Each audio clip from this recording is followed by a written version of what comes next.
I want to begin this morning by recounting a conversation that I had recently with the chief executive of an organisation, not a client.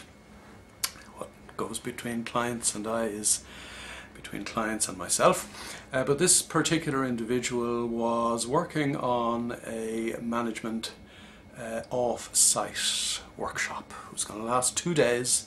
It was going to cost quite a bit of money, and he was talking about developing the management's ability to live and work and operate and think outside the box. His phrase, not mine.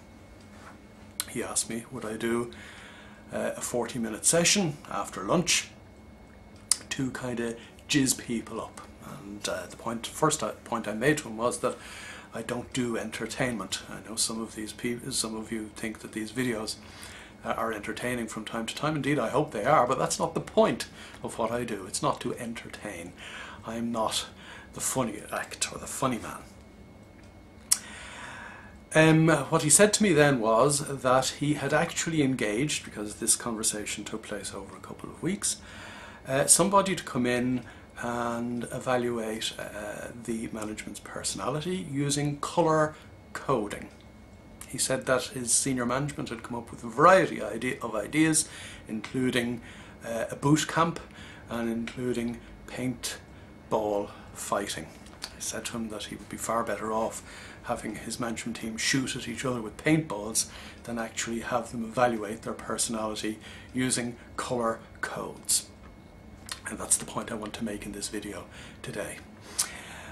If you are contemplating spending some time developing your team, your leadership team, whatever team it happens to be within your organisation this year, then the time that you spend, the energy that you invest, and indeed the money that it costs to do something like that shouldn't be wasted on evaluating something that isn't there. I made the point to this guy, you're actually spending money on getting people in to evaluate something that isn't there. Your personality isn't there. Personality is something that we actually imagine. It is an illusion built from the formative snapshots that we take and hold in our autobiographical memory, the formative snapshots that we take during our childhood. Our personality is not us. In fact, our personality more often than not constrains us. As I said to him, there you are investing in a 2-day workshop to enable people work, operate and think outside the box, and you're actually bringing somebody in to tell them, well, you're in the blue box and you're stuck with that, and you're in the red box over here and you're stuck with that. Personality type profiling, according to psychology, not according to me, according to cognitive psychology, is at very best outdated. At worst, I was reading a paper recently that is entitled Discredited Personality Psychometric Tests. Nobody has a type personality. There may be certain traits that we have, which psychologically is quite a different thing. We may be more prone to be moody than a positive kind of person. We may be more prone to be kind of an inward-looking person than an outgoing person. But that is not our personality type.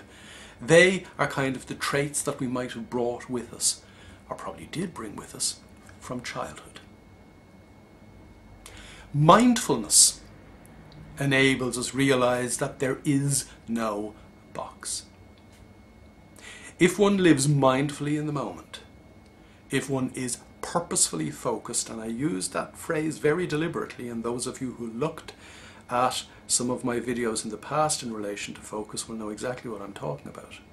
If you are purposefully focused, the question of a box, the question of you being some kind of baggage of self-esteem or low self-esteem or self-consciousness or self-confidence, the question doesn't arise at all.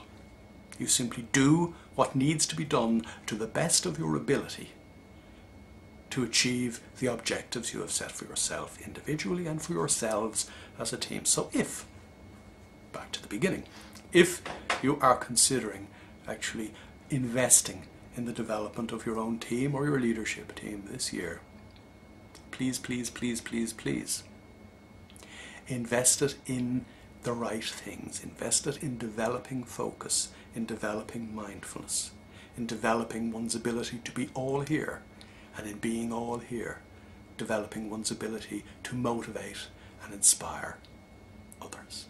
Because that is what leadership is actually all about.